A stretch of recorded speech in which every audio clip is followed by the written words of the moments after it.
오늘 주신 하나님 말씀 마태복음 16장 16절부터 18절까지의 말씀 보겠습니다. 마태복음 16장 16절부터 18절까지의 말씀입니다.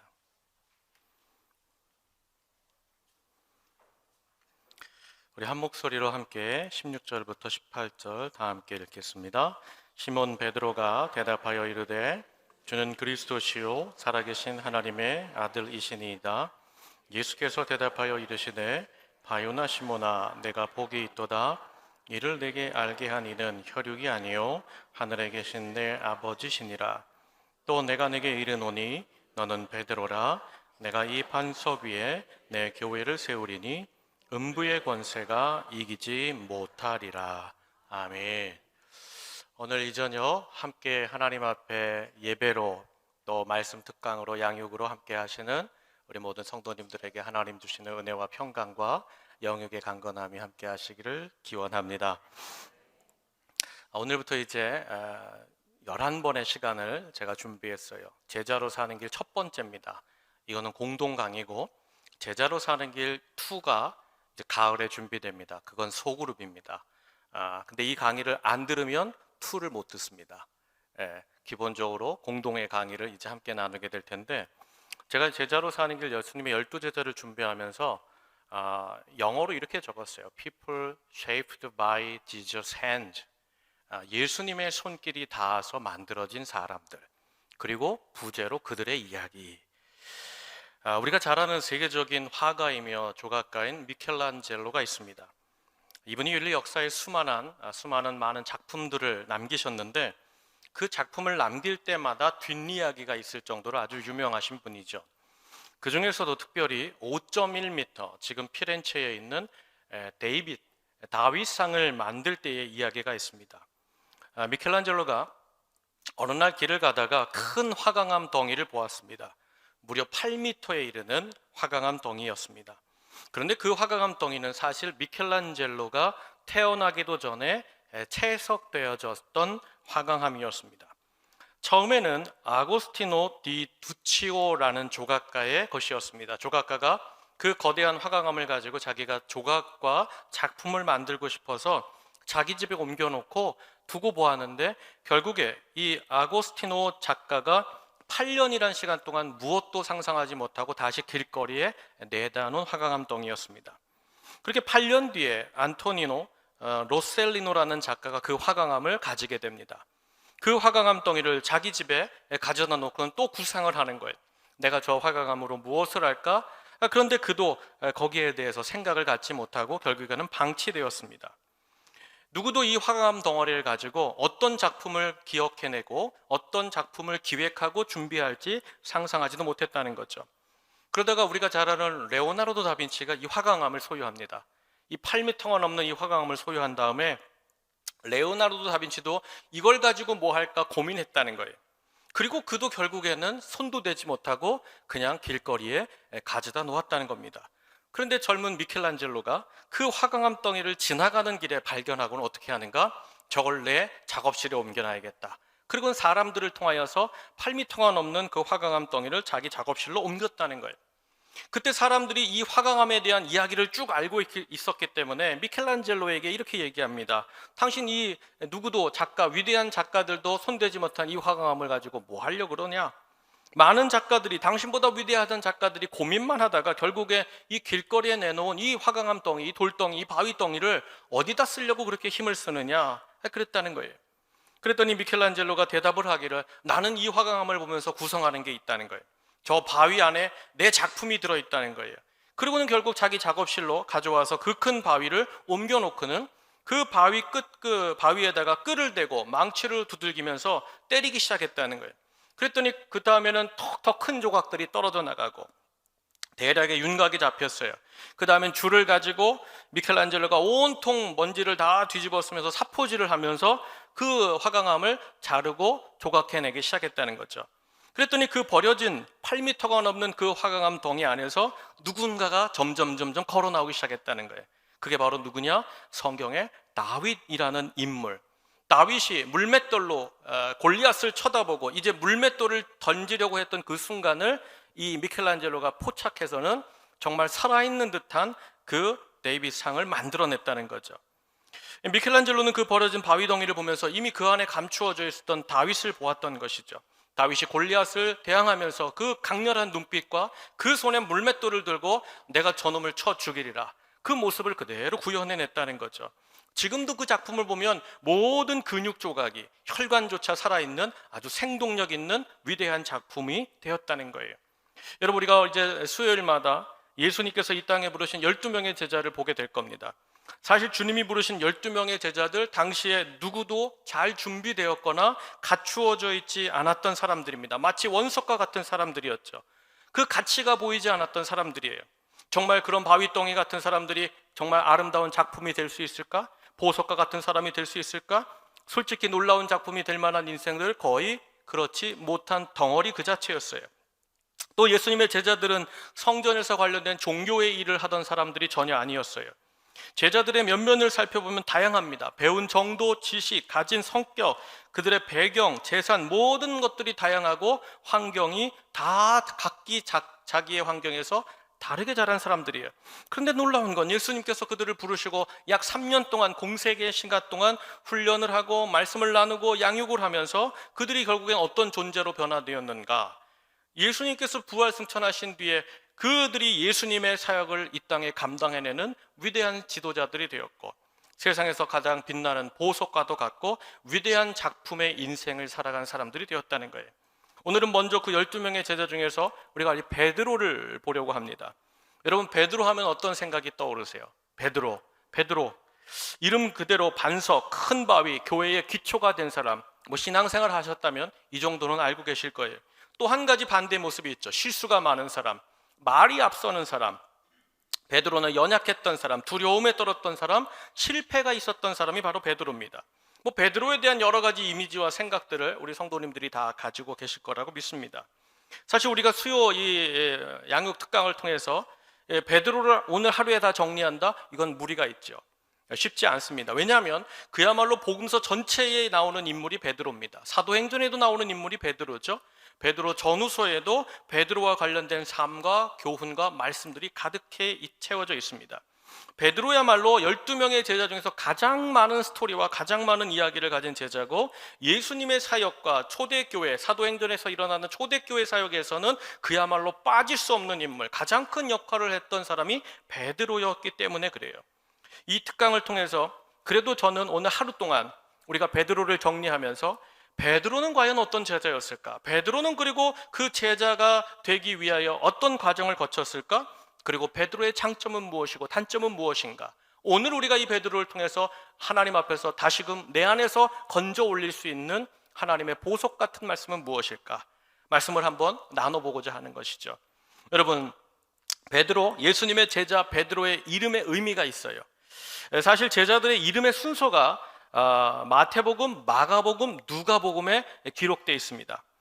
그런데 말씀을 읽어보면요, 그 순서가 좀 달라요. 조금 바뀌어 있는 것을 우리가 발견할 수 있어요. 성경이 쓴 저자의 관점에서 어떤 제자는 조금 더 중요했기에 앞서게 했고, 어떤 제자는 조금 빈약했기에 조금 뒤에 기록한 면이 있어요. 그런데 제자 12명 중에서 마태, 마가, 누가에서 그 순서가 바뀌지 않는 제자가 있습니다. 누굴까요? 그 첫 번째 쓰이는 베드로입니다. 항상 베드로는 첫 번째입니다. 여러분, 성경에서 첫 번째, 이것이 무엇을 의미하는가 하면, 성경을 보면 사람들 이름을 적어나가는 순서가 있어요. 그런데 성경은 가장 중요한 사람을 가장 먼저 앞세웁니다. 그게 성경이 보여주는 총론이에요. 그러니까 베드로라는 제자는 예수님의 12제자 중에 어떠한 위치다? 가장 중요한 사람이었다는 증거죠. 그만큼 베드로는 중요하다, 그만큼 큰 영향력을 가진 사람이었다는 거죠. 그래서 우리가 보통 어렸을 때 좋은 주일학교 출신들은 이런 걸 알고 있어요. 베드로는 수제자다. 들어보셨어요? 수제자다. 그런데 수제자라는 뜻이 여러분 제자들의 반장이라는 뜻이 아니에요. 이건 서수예요. 서수, 첫 번째. 근데 성경에서 서수가 첫 번째 나올 때는 역할을 말합니다. 그의 볼륨, 룸을 말하는 거예요. 분량을 말하는데, 그가 예수님 때에도 사도들이 살았던 초대교회에도 그야말로 크게 쓰임받았던 인물이다. 이것을 수제자라고 표현했다는 거죠. 또 성경에서 중요한 것이 그 사람의 이름 아닙니까? 이름. 그렇다면 베드로의 본명이 뭘까요? 시몬. 어떻게 아셨어요? 제가 나눠드린 자료에 있죠. 베드로라는 이 이름은 헬라어입니다. 페트로스. 이게 반석이란 뜻이죠. 근데 이 베드로라는 이름은 본명이 아니에요. 예수님이 베드로를 만났을 때 지어준 예명입니다. 예명. 베드로가 예수님께 받은 별명이죠. 그러니까 예수님께 부름받기 전에 그의 아버지가 베드로를 낳아서 불러준 이름은 뭐예요? 시몬이라는 이름이죠.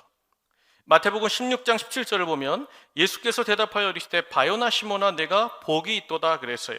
여기 보니까 바요나 시몬아 그랬어요. 바요나라는 말은 뭘까요? 바라는 말은 누구누구의 아들, 요나의 아들 시몬이란 뜻이에요. 그러니까 원래 베드로 아버지 이름은 뭐예요? 요나. 이게 아시겠죠? 요나예요. 자, 요나의 아들 시몬아. 그런데 구약에서의 요나라는 이름이 신약에 오면 뭘로 바뀌는 줄 아세요? 요한으로 바뀌어요. 요한.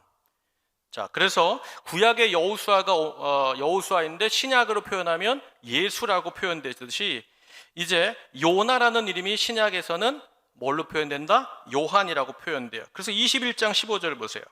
21장 15절 예수님이 베드로 부르실 때 이렇게 부르시죠. 그들이 조반 먹은 후에 예수께서 시몬 베드로에게 이르시되 요한의 아들 시몬아. 아까는 바요나라고 그랬고 지금은 누구의 아들? 요한의 아들. 그러니까 베드로의 원래 이름은 시몬이고 그분의 아버님의 예전의 구약 시대의 이름은 요나, 신약 시대의 이름은 요한이었다는 거죠. 당시 이 시몬이란 이름은 너무나 흔한 이름입니다. 우리로 얘기하면 뭐 철수, 영희 이런 이름이에요.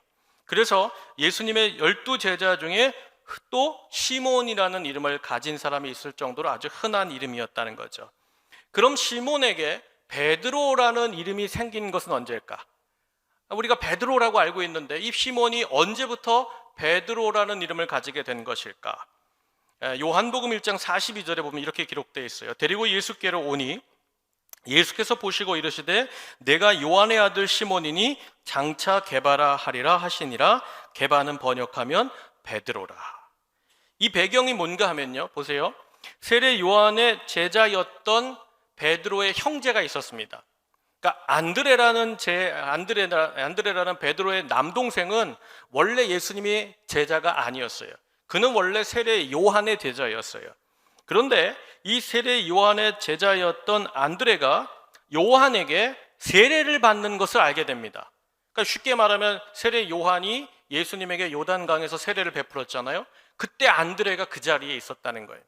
그러니까 그 광경을 보는데 본인이 따르는 스승이 세례 요한인데 세례 요한이 예수님에게 세례를 주려고 딱 하는 그 순간에 옆에서 세례 요한이 하는 말을 들었다는 거예요. 그 말이 뭐예요? 요한복음 1장 29절 보니까 보라 세상 죄를 지고 가는 하나님의 어린 양이로다. 자기의 스승이 예수님이 세례를 받으려고 요단강 저 두 편에 줄 서 있는 걸 보고는 보라 저는 하나님의 어린 양이로다.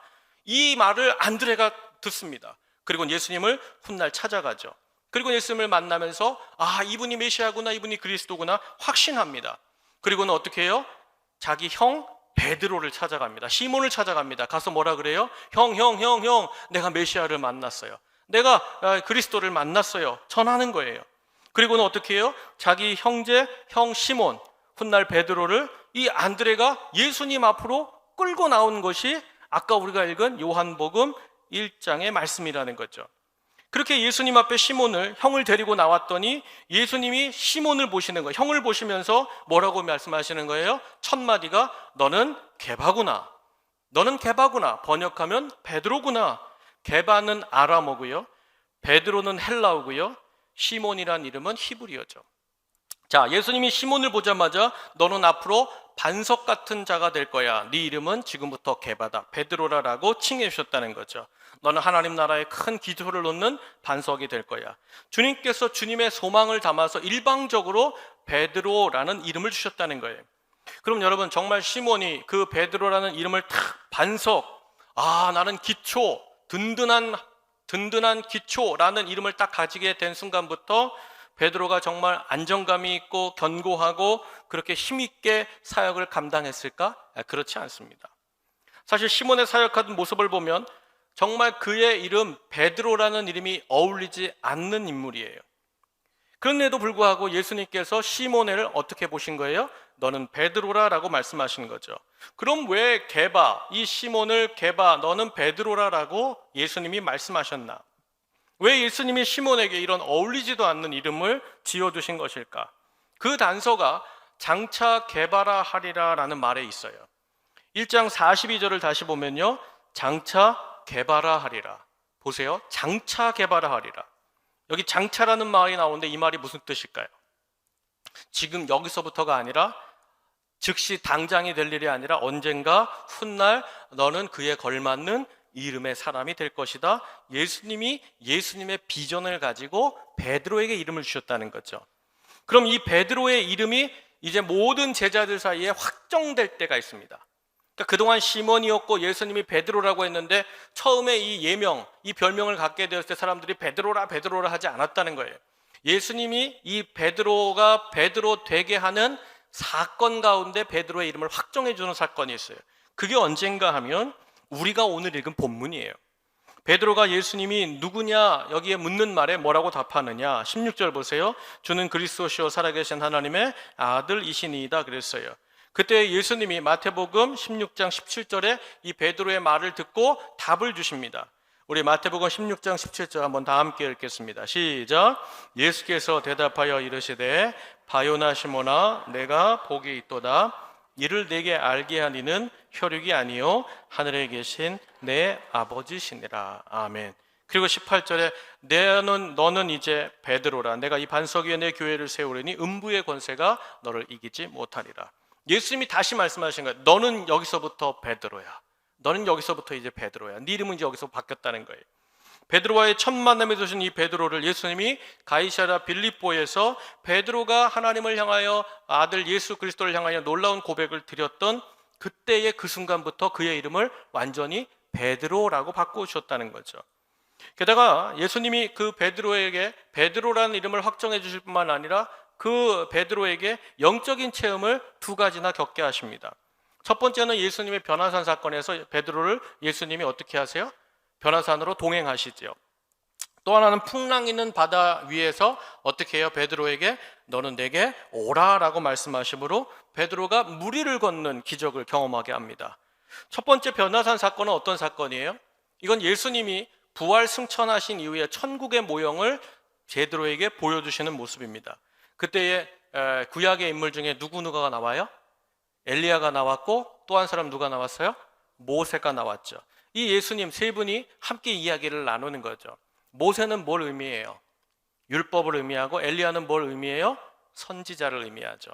그러니까 이제 구약 전체가 다 동일하게 그 변화산 위에 있고 신약은 누구예요? 예수님이죠. 그러니까 변화산 위에 구약과 신약이 다 있는 거예요. 그걸 베드로가 보게 했다는 거죠. 그때 베드로가 그 영적인 체험 속에서 예수님께 간청하는 게 있죠. 뭘 간청합니까? 여기가 너무나 좋사오니 여기서 초막셋을 짓고 내가 여기서 영원히 살겠습니다. 여러분, 요 집 세 채 짓는다는 베드로만 봐도 얼마나 이분이 이 선생님이 앞을 못 보는지 알 수 있어요. 자긴 그럼 어디 살아요? 자기 집도 줘야죠. 여기 제가 제 집도 짓고 우리 선생님들 예수님 집도 짓겠습니다. 네 채를 짓겠습니다. 그럼 뭔가 좀 구체적인데 그냥 즉흥적이에요. 그냥 보이는 거 그냥 다 가져다가 짓겠다는 거예요. 이게 바로 베드로의 엉뚱한 면이죠. 두 번째, 풍랑 있는 바다를 걸어가는 체험을 하죠. 그때 베드로가 다른 제자들 모두가 두려워서 그냥 죽는다고 할 때 어떻게 해요? 예수님이다. 그 말을 듣자마자 주여 나로 이 무리를 오라 하소서. 그리고는 예수님이 오라 할 때 어떻게 돼요? 베드로가 갔다가 물에 빠졌지만 인류 최초로 자연의 물리의 모든 법칙을 거스려서 무리를 걸었던 체험을 했습니다. 이 체험은 이 땅에 지금도 베드로밖에 한 사람이 없죠. 이 두 사건은야말로 베드로만 허락된 체험입니다. 예수님은 살아계신 하나님이심을 보여주었고 그것을 베드로가 체험하도록 주님께서 기회를 열어두신 것이죠. 그런데 그런 영적인 체험을 했음에도 베드로가 그의 이름에 걸맞는 삶을 살았는가? 그렇지 않아요. 그가 분명히 신앙 고백도 했어요. 이름도 확정받았어요. 주님이 놀라운 영적인 체험도 2개나 경험하게 하셨어요. 그럼에도 불구하고 베드로는 베드로다운 반석다운 삶을 살지 못했다는 거예요. 사실은 신약의 복음서를 읽어보면 첫 만남에 주신 베드로라는 이름을 얻고요, 또 신앙 고백 놀라운 체험까지 했지만 정말 베드로는 그 이름값을 못하는 인생을 살았다는 거죠. 인간적으로 시몬의 모습, 다듬어지지 않는 모습으로 살아갈 때가 훨씬 더 복음서에 많이 기록되어 있어요. 자, 시몬이라는 이름의 삶을 보세요. 그래서 주님은 시몬이 베드로라는 이름에 맞지 않는 인간적인 생각과 과거로 돌아가려고 할 때마다 베드로의 이름을 다시 옛날 이름을 불러주셨어요. 다시 시몬이라고 부르셨다는 거죠. 그러니까 성경을 읽으면서 베드로에 관한 이야기가 나오는데 시몬아 시몬아 그러면 이건 베드로가 옛날 모습으로 돌아간 옛자를 말하는 거죠.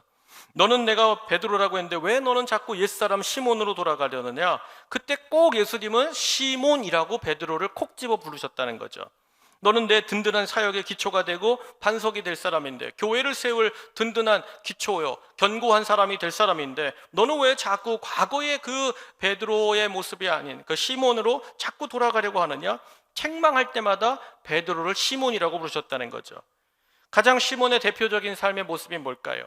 가장 대표적인 것은 시몬의 모습이 예수님 십자가 지기 전날에 나타납니다. 예수님이 제자들에게 이제 내가 인자가 들리리라 십자가의 날이 다가왔음을 알려주셨어요. 그때 베드로가 첫 번째 인간적인 생각을 합니다. 그때 베드로가 어떻게 하느냐? 마태복음 16장 22절을 보면 베드로가 예수를 붙들고 항변하여 이르되 주여 그리마옵소서, 이 일이 결코 주께 미치지 아니하리이다. 아멘. 여기 보니까 베드로가 어떻게 했다는 거예요? 예수를 붙들고 항변하여 이르래 그랬어요. 여러분, 이거 붙잡는다는 말이 어디를 붙잡는지 아세요? 붙잡는다. 어디를 붙잡았을까요? 예? 상상해 보세요. 어디를 붙잡았을까요? 목덜미를 잡았다는 거예요. 목덜미를. 그러면서 항변하여 이르기에는 무슨 뜻인지 아세요? 어른이 아이를 타이를 때 하는 태도가 항변이에요. 그러니까 이 장면이 어떤 장면인가 하면 이런 거죠. 어린 아이가 정말 어처구니 없는 말을 할 때 아버지나 형이 그의 목덜미를 붙잡고 너 그렇게 얘기하면 안 돼. 너 무슨 십자가야. 이봐 애송이, 여기 십자가 진다는 게 함부로 치는 게 아니야. 네가 좀 지금 33, 나는 조금 40 가까워. 내가 형이라 얘기하는 거야. 예수 잘 들어. 지금까지 내가 너 도와줬잖아. 섬겨줬잖아. 네가 어려서 몰라. 세상 몰라. 이거 장가도 안 간 곳이 무슨 십자가를 지겠다고 아무나 지는 거 아니야. 그렇게 훈계했다는 거예요. 그때 예수님이 베드로의 그 항변하여 이르되 목덜미를 붙잡고 예수님을 향하여 말하니까 예수님이 뭐라고 답하셨어요? 마태복음 16장 23절 보세요. 예수께서 돌이키시며 베드로에게 이르시되 사탄아 내 뒤로 물러가라. 너는 나를 넘어지게 하는 자로다. 네가 하나님의 일을 생각하지 아니하고 도리어 사람의 일을 생각하는도다 하시고. 아멘. 여기 보니까 예수님이 베드로를 뭐라고 부르셨어요? 사탄이라고 부르셨죠. 이유가 뭘까요? 하나님의 일을 방해했기 때문에, 하나님의 일을 무시했기 때문에. 인간적인 생각을 하면 사탄이 된다는 거예요. 사실 이때 예수님이 이 정도 말했으면 베드로가 깨달았어야 되는데, 근데 베드로가 자기가 가지고 있는 인간적인 생각과 예수 그리스도를 통하여서 이루고 싶은 자기의 욕망이 있잖아요. 자기의 소망이 있잖아요. 그거 포기해요? 포기 안 해요. 이제 예수님이 십자가 앞에서 너희가 다 나를 이제 버릴 거야 라고 또 말씀을 주셨는데, 그 말씀에 이어서 또 베드로가 어떻게 말하는가? 그때는 자신감으로 말하는 거죠. 마가복음 14장 29절 보세요. 베드로가 여짜오되 다 버릴지라도 나는 그리하지 않겠나이다. 그때 예수님께서 베드로야 네가 새벽 딱 울기 전에 3번 나를 부인하리라. 그 결과를 알려주셨어요. 그랬더니 이 이야기를 들은 베드로가 했던 말이 마가복음 14장 31절에 나오는데 한번 다 함께 읽겠습니다. 함께 읽습니다. 시작.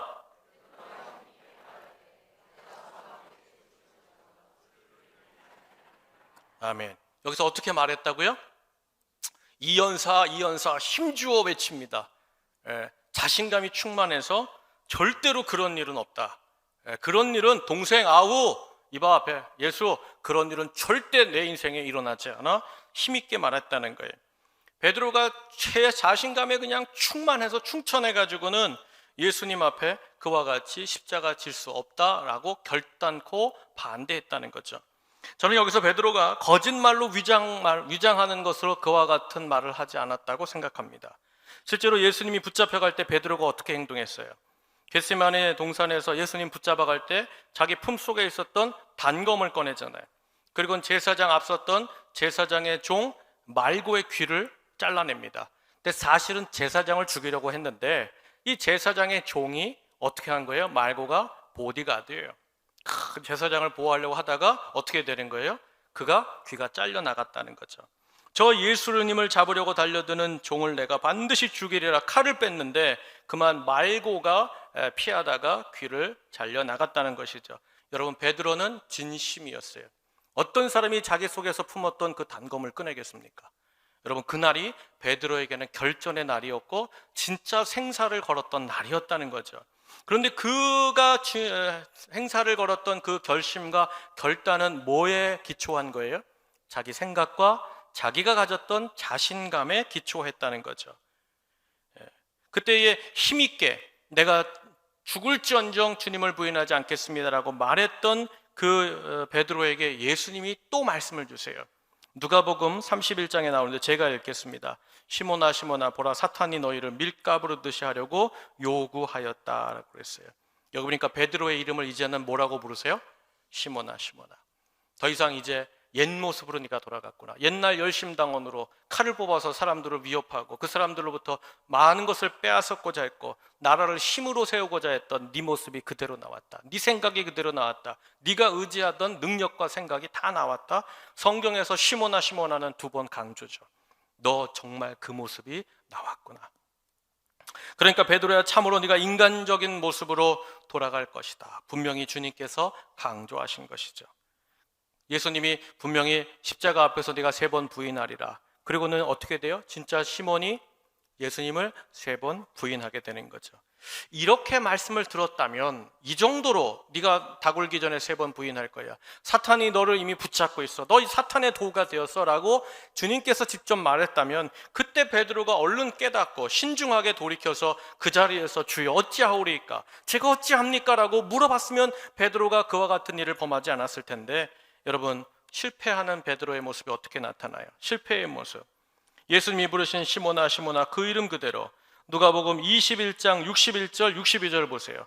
주께서 돌이켜 베드로를 보시니 베드로가 주의 말씀 곧 오늘 다 굴기 전에 내가 3번 나를 부인하리라 하심이 생각나서 밖에 나가서 심히 통곡하니라. 예수님께서 주시는 기회를 놓치면 인생은 통곡하는 인생으로 바뀐다는 거죠. 여러분, 제자들은 사실 그 상황이 무서워서 다 도망갔습니다. 근데 베드로는 그 상황에 예수님을 지키고자 했는데 도리어 어떻게 결과가 나왔어요?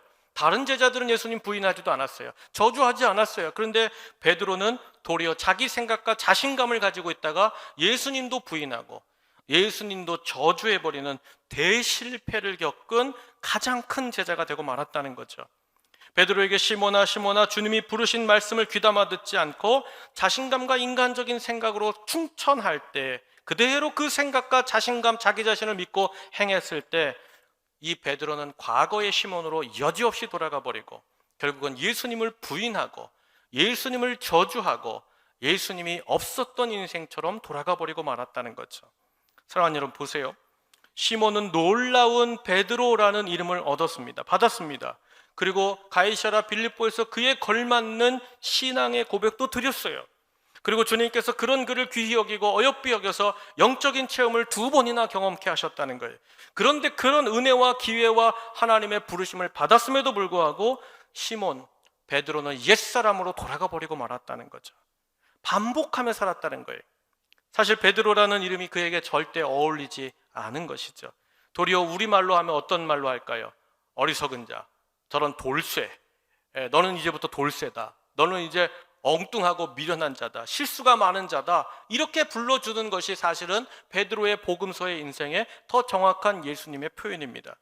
사실 우리도 마찬가지죠. 우리 모두가 다 육신의 부모님에게 받은 이름이 있어요. 저는 윤범, 그렇죠?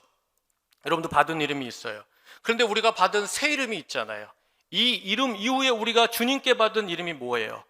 너는 그리스도인, 너는 나의 사랑하는 자녀, 예수를 따르는 사람, 하나님의 자녀라는 이름을 우리가 다 얻었어요.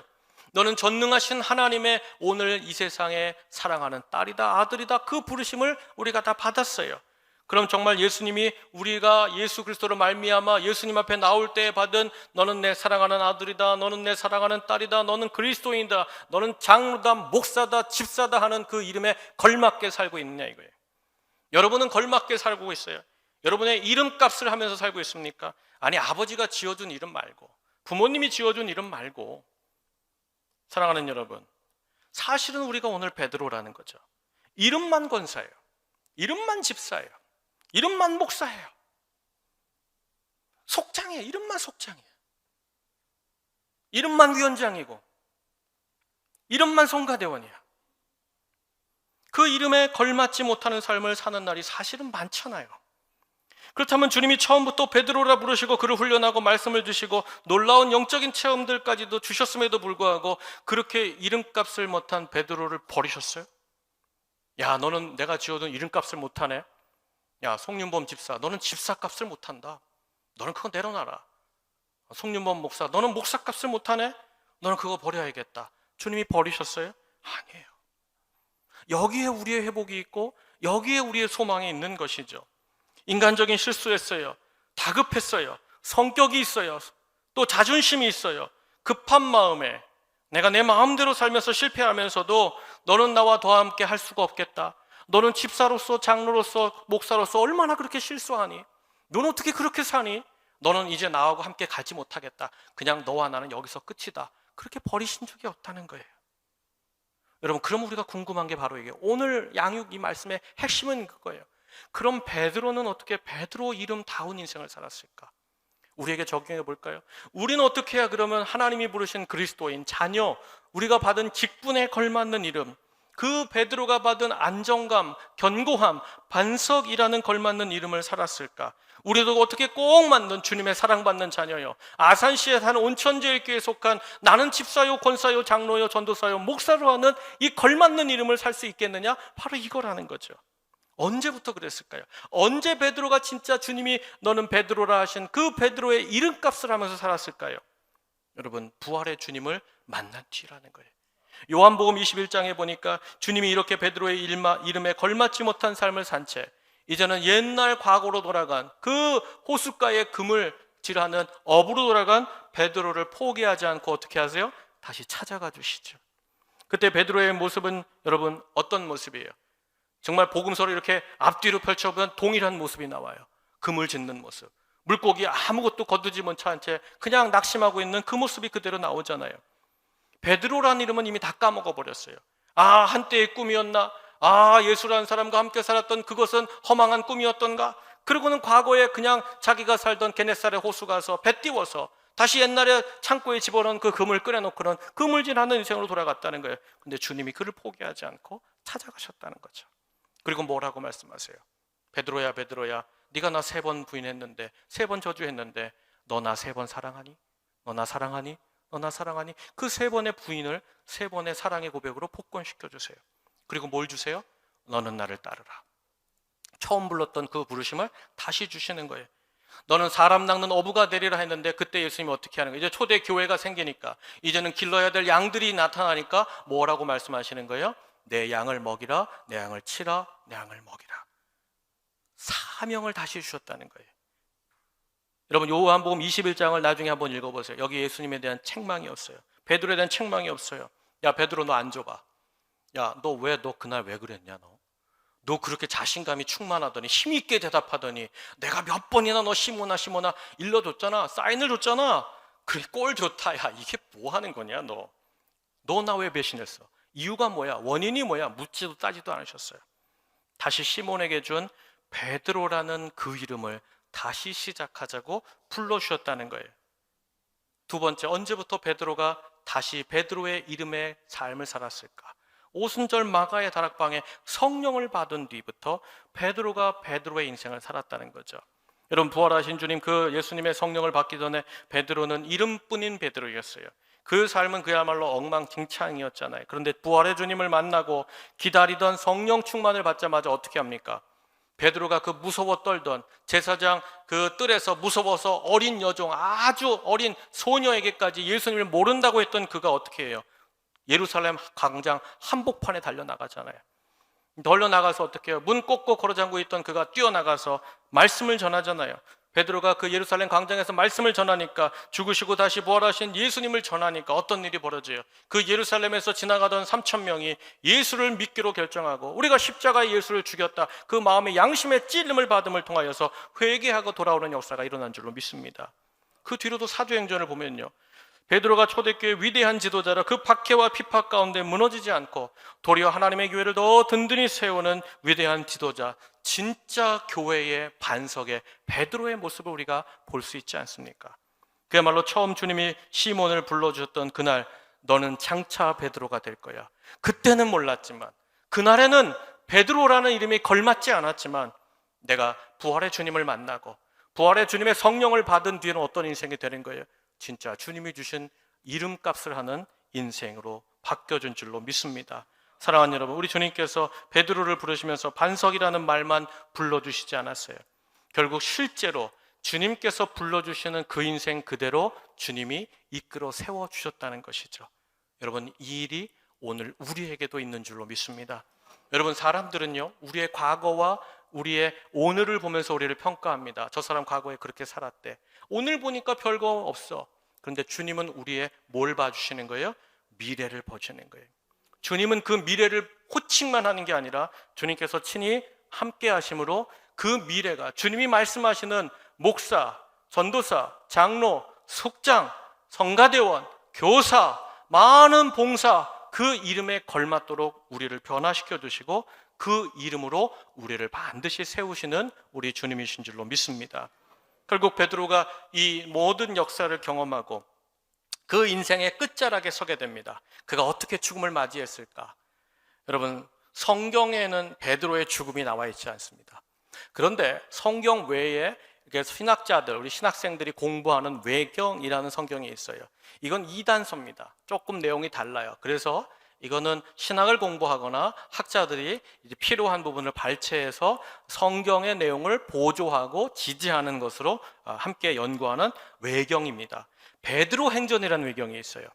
이 외경에 보면 베드로가 마지막 죽을 때의 장면이 기록되어 있어요. 일화가 기록되어 있어요. 일화가 어떻게 되느냐? 베드로가 로마에서 이제 교회를 든든하게 세워가는데 로마가 네로 황제에 인해서 핍박을 받습니다. 로마가 이제 기독교인들을 핍박하죠. 저 기독교인들이 불을 질렀다. 자기가 질러놓고는 다 기독교인들한테 뒤집어 씌웠어요. 그래서 이제 사람들이 다 핍박을 피해서 떠나가는데 교회의 지도자들이 베드로, 이 가장 위대한 지도자를 살려야 되는 거예요. 왜냐하면 이분이 쓰러지면 교회가 쓰러진다고 생각했던 거죠.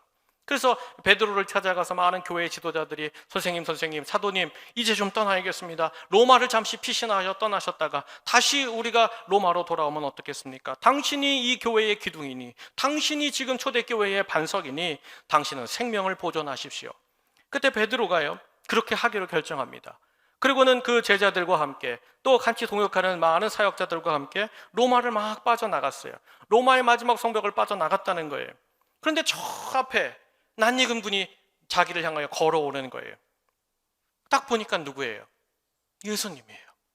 예수님이 십자가를 지고, 이게 환상 중에 봤다는 거예요. 베드로가 십자가를 지고 베드로 앞에 탁 쓰시는 거예요. 그때 베드로가 예수님을 향하여 무릎을 꿇고 외칩니다. 커바디스 도미네, 주여 어디로 가십니까? 주여 어디로 가십니까? 저쪽으로 가시면 큰일 당하십니다. 저와 함께 로마 밖으로 떠나셔야 됩니다. 그랬더니 예수님께서 이렇게 말씀하셨다는 거예요. 나는 로마 안에 고난받는 나의 양들을 위하여 십자가를 지고 로마로 들어가는 길이다. 그때 베드로가 환상 중에 주님을 만난 것을 깨닫습니다. 아, 이거는 내가 피한 것이 아니구나. 나도 예수님 따라 저 로마로 들어가서 자기 십자가를 지고 죽어야겠다. 그것이 진짜 제자다. 예수님 말씀이 떠올라서 그 즉시로 길을 돌이켜서 로마로 들어갔다는 거예요. 그때 로마로 들어갈 때에 베드로의 아내가 있었어요. 로마에서 베드로의 아내, 베드로의 사모님이 먼저 순교합니다. 그리고는 그 아내가 잡히면서 베드로가, 야, 내가 아내를 잃어버렸는데, 내가 피하다가 내 아내 먼저 세상을 떠났는데 내가 무슨 남자인가, 내가 무슨 지도자인가. 그리고는 스스로 그 로마 병사들 앞에 찾아갔다는 거예요. 내가 베드로요, 내가 교회의 이 기둥 같은 베드로요. 그때 로마 군인들이 베드로를 잡아챕니다. 그리고는 베드로가 이제 당신이 이제 죽어야겠다, 당신 십자가에 같이 달리겠다. 그때 베드로가 그 로마 병사와 간부에게 이렇게 말했다는 거죠. 나는 도저히 예수님처럼 십자가에 온전히 달릴 수 없는 죄인입니다. 저는 그저 예수님이 죽으셨던 그 십자가를 뒤집어서 그리고 거꾸로 매달아 주십시오. 그리고 베드로를 거꾸로 매달았다는 거예요. 제가 사진 하나 준비했는데 한번 보세요. 이게 베드로의 마지막 성화 모습이에요. 십자가를 거꾸로 매달아서는 사람들이 달았다는 거예요. 그리고는 베드로를 이제 십자가에 매달고 매로 치고 창으로 치는데, 여러분, 그 숨이 끊어지는 순간까지 베드로의 입에서 찬양이 끝나지 않았다. 찬양이 끝나지 않았다. 사랑하는 여러분, 이게 베드로의 마지막이라는 거죠. 근데 베드로가 유언을 남겼을까요? 안 남겼을까요? 예? 남겼어요. 어디 있을까요? 베드로 후서 3장 17절로 18절. 우리 한번 다 함께 읽겠습니다. 시작. 그러므로 사랑하는 자들아, 너희가 이것을 미리 알았은즉 무법한 자들의 미혹에 이끌려 너희가 굳센 데서 떨어질까 삼가라. 오직 우리 주 곧 구주 예수 그리스도의 은혜와 그를 아는 지식에서 자라가라. 영광이 이제와 영원한 날까지 그에게 있을지어다. 아멘. 베드로가 두 가지를 당부합니다. 은혜를 놓치지 말아라. 그리고 예수 그리스도를 향하여 keep going. 계속 걸어가라. 계속 걸어가라. 사랑하는 여러분, 베드로 참 인생에 실수도 많았고 실패도 많았던 인생이죠. 그러나 그를 처음부터 붙드시고 마지막 순간까지 은혜와 영원한 세계를 바라볼 수 있도록 도와주신 분이 누구였을까요? 바로 예수 그리스도입니다. 누구보다 우리의 인간적인 모습을 가졌고 늘 넘어졌던 베드로였지만 그때마다 연약한 그를 다시 찾아와 붙들어 세우셨던 주님이 결국에 장차 너는 베드로야, 그 이름값으로 인생을 마치도록 하나님께서 아름다운 작품으로 우리 가운데 남겨주신 줄로 믿습니다. 여러분, 오늘도 이 저녁 베드로와 우리 다를 거 없습니다. 어느 날은 체험이 크고요, 받은 말씀이 좋아서 그냥 막 껑충껑충 세상을 펄펄 뛰면서 이길 것 같은데, 어느 날에는 친구들과 사람 앞에서 나는 주님을 모르는 사람처럼, 나 교회 안 다니는 사람처럼, 세상 사람처럼 모르고 부인하는 날, 그런 날을 가지면서 살아가잖아요. 이게 솔직한 우리의 모습 아닙니까? 여전히 연약하고 부족하죠. 그러나 그럼에도 베드로를 붙들어 주신 그 주님의 은혜가 오늘 우리를 다시 예수 그리스도 앞에 걸어가게 인도하고 있는 줄로 믿습니다. 바라기는, 사랑하는 여러분, 베드로를 베드로답게 만드신 우리 주님의 은혜와 회복은 오늘도 우리 가운데 동일하게 있는 줄로 믿습니다. 그러면 사랑하는 여러분, 나의 인간적인 실수가 있을 수 있죠. 연약함이 있을지라도 오늘 다시 베드로를 생각하면서 베드로의 인생을 되짚어 보면서 주님께 기도하세요. 처음부터 끝까지 베드로를 붙들어 주신 주님, 저도 베드로와 다를 바 없지만 주님의 손이 나를 붙잡아 주시옵소서. 저도 마지막 순간 은혜와 주를 향하여 걸어가라, 그 영원한 날까지 걸어가자, 그런 아름다운 신앙의 고백을 남길 수 있는 참된 제자의 삶을 살게 하옵소서. 사랑하는 여러분, 지금은 부족해도 내가 장차 주님이 맡기신 그 직분의 이름을 가지고 끝날 쓰리라. 여러분, 그 믿음의 결심으로 하나님께서 우리를 부르시는 그 길로 아름다운 인생을 원합니다. 그와 같이 열심히 나아가는 우리 성도님들 되시길 주의 이름으로 축복합니다. 주님이 우리에게 주신 새 이름 있잖아요. 잊지 마세요. 예수 그리스도, 너는 나의 사랑하는 자녀. 교회가 우리에게 주신 이름이 있잖아요. 장로, 목사, 집사, 권사, 교사, 성가대, 안내위원, 주차위원, 창조위원 많이 있어요. 그거 잘 감당하고 거룩한 날, 기쁜 날 주님 다시 만나게 하옵소서. 주님께 나를 맡기면 주님이 나를 더욱더 아름다운 위대한 사역으로 이끌어 가실 줄 믿습니다. 여러분, 오늘 베드로와 같은 인생, 베드로와 같이 주님이 믿고 맡기실 만한 그런 믿음의 인생들 되시기를 주님의 이름으로 축복합니다. 우리 이 시간 말씀 붙잡고 잠깐 기도하면 좋겠습니다. 우리 반주를 좀 해주시죠. 하나님 앞에 오늘 우리가 베드로 첫 번째 우리 수요 양육 특강으로 모였습니다. 베드로가 우리의 모습이죠. 말이 앞서고 실수가 많고 연약하고 부정한 인생입니다. 그러나 주님이 그를 불러주셨고 그 이름을 주셨고 그 이름으로 결국 그를 종결하게 하셨습니다. 제가 목사, 전도사, 권사, 장로 받았습니다. 그리스도인입니다. 너는 나의 자녀라 이름 받았습니다. 주여, 이 이름 제가 제 힘과 제 자존심 가지고 제 능력 가지고 감당할 수 없습니다. 성령으로 부활의 주님을 만남으로 이 이름에 적당한 삶을 살게 하여 주옵소서. 합당한 삶을 살게 하옵소서. 내 인생 끝날까지 주의 은혜 주시고 하나님 포기하지 않고 끝까지 keep going, 주님을 향하여 걸어가는 인생 되게 하여 주시옵소서. 우리 다 함께 말씀 붙잡고 기도하겠습니다. 하나님 감사합니다. 오늘 이 밤에 우리를 사랑하시는 주님, 우리에게 사도 아버지 베드로의 첫 번째 인생을 통하여서 하나님 앞에서 다시 한번 은혜를 바라보게 하시고 하나님 아버지 끝까지 포기하지 않으시는 주님의 그 사랑과 주님의 부르심에 합당한 인생 살기 원합니다. 하나님, 우리를 불러주신 주님, 목회자로, 장로로, 권사로, 집사로, 직분자로 부르신 주님, 주님이 맡기신 이 이름 잘 감당하게 해주시고 거룩한 자라, 하나님 칭찬받는 자라, 이기는 자라, 승리하는 자라, 하나님 앞에 신실한 자라, 불러주신 그 이름 그대로 하나님 앞에 영광스럽게 쓰임받는 우리 모든 성도들 되게 하여 주시옵소서. 주님 감사합니다. 은혜를 베풀어 주시옵소서. 하나님 감사합니다. 이 저녁 저희들 첫 번째 베드로를 향하여 하나님이 주셨던 은혜의 말씀을 나눴습니다. 하나님, 우리가 오늘의 베드로입니다. 죄송합니다. 실수가 많았습니다. 인간적인 생각과 내 힘을 가지고 하렸던 많은 과거에 잘못된 것이 있습니다.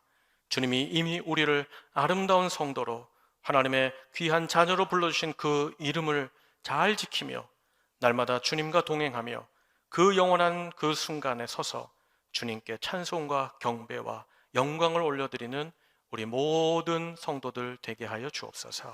예수님의 귀하신 이름으로 기도하옵나이다. 아멘.